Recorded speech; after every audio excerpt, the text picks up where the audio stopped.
হালাত কেমন হতো। আরে সন্তানদেরকে পাঠিয়ে দিয়েছে, স্বামীদেরকে পাঠিয়ে দিয়েছে, সব শহীদ হয়ে গেছে। আল্লাহর নবীর কথা শোনার জন্য টেনশন করতেছে। আল্লাহর নবীর চুল পরিমাণ যেন কিছু না পারে। সন্তান গিয়েছে, দুঃখ নাই। স্বামী গিয়েছে, দুঃখ নাই।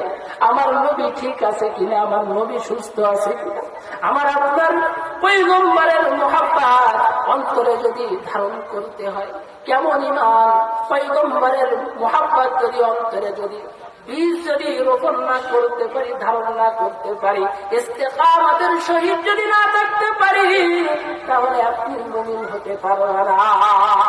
যে মুহাব্বত করছেন উহুদ পাহাড়, আল্লাহর পয়গম্বরকে কিভাবে মুহাব্বত করছেন, আল্লাহর পয়গম্বর একদিন চলতেছে উহুদের পাহাড়ের সামনে দিয়ে পয়গম্বর যান নাই। উহুদ পাহাড় কান্দে, মানুষের মতন করুণ কণ্ঠে কান্দে।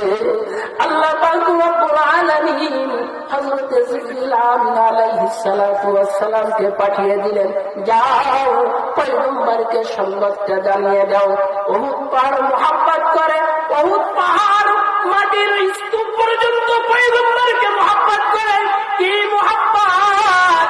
পয়গম্বর যখন সফরে যাইতেন ওই উহুদ পাহাড়ের সামনে দিয়ে যাইতেন রে বাজার। এই জন্য আজকে পয়গম্বরের নজরে পড়ে নাই, এই জন্য উহুদ পাহাড় কাঁদে।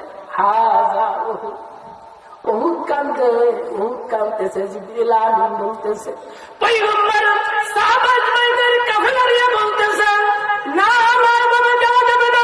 উহুদ আমার জন্য কান্দে, পাহাড় আমার জন্য কাঁদছে, আমার ব্যথায় ব্যতীত পাহাড় আমাকে আজকে দেখতে পারি নাই। এই জন্য ঘুরে যখন উহুদের সামনে দিয়ে যায়, মনে হয় যেন পাহাড় থেকে হাসির আওয়াজ বেশি আসতেছে। আল্লাহর পয়গম্বর সাহাবাজ ভাইদেরকে ডাক দিয়ে বলতেছে, আমার সাহাবাজ ভাই, আমি হাজার উহুদ ইহদুনি ইহদুকুম, আমি এই উহুদকে ভালোবাসি, উহুদ আমাকে ভালোবাসে। সুবহানাল্লাহ। একটা গাছ পর্যন্ত পয়গম্বরকে, মাটি পর্যন্ত, পাহাড় পর্যন্ত পয়গম্বরকে মুহাব্বত করছেন। বৃক্ষ গাছ পর্যন্ত, তরুলতা পর্যন্ত আল্লাহর পয়গম্বরকে মুহাব্বত করছে। বাজার আমার আপনার সেই মুহাব্বত করতে হবে।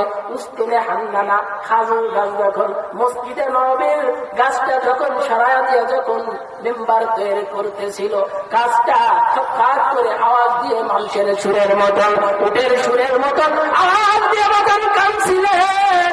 সেই পয়গম্বর, সেই নবীকে যদি আমরা গাছে মুহাব্বত করতে পারে, মাটিতে মুহাব্বত করতে পারে, মাছে মুহাব্বত করতে পারে, আসমান জমিনে মুহাব্বত করতে পারে, আমরা কেমন মুহাব্বত করতে পারবো না? পয়গম্বরের মুহাব্বত যদি অন্তরে যদি না থেকে লা ইউমিনু মুমিন হতে সম্ভব হবে না। গাছ কাঁদতেছে, পয়গম্বর গাছের সামনে হালাম দিয়া। আর একটা রাওয়ায়াতে আসছেন, পয়গম্বর আঞ্জায়া ধরছে সন্তান, যখন বাচ্চা কাঁদে সন্তানকে জড়াইয়া ধরে, সন্তানকে যখন মাথা হাত বোলাইতে থেকে, বাজান তুমি কান্দো না, কান্দো না।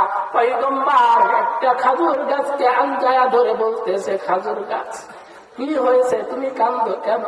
তোমাকে আমি দোয়া করতেছি, তুমি এই মক্কা বলি নাই, তুমি কি করবা? খাজুর দিবা, তোমার হায়াত অনেক লম্বা হবে।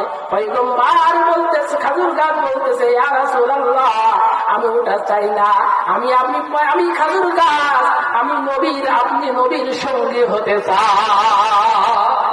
রাসূলের পয়গম্বরের মুহাব্বত অন্তরের মধ্যে যদি ধারণ করতে পারি, তাহলে আমাদের ইহলৌকিক এবং পরলৌকিক জিন্দেগি কামিয়াব হয়ে যাবে।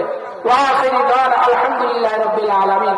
আল্লাহ পাক রব্বুল আলামিন আমাদের সবাইকে আল্লাহ রাসূল সাল্লাল্লাহু আলাইহি ওয়াসাল্লামের মুহাব্বত অন্তরে ধারণ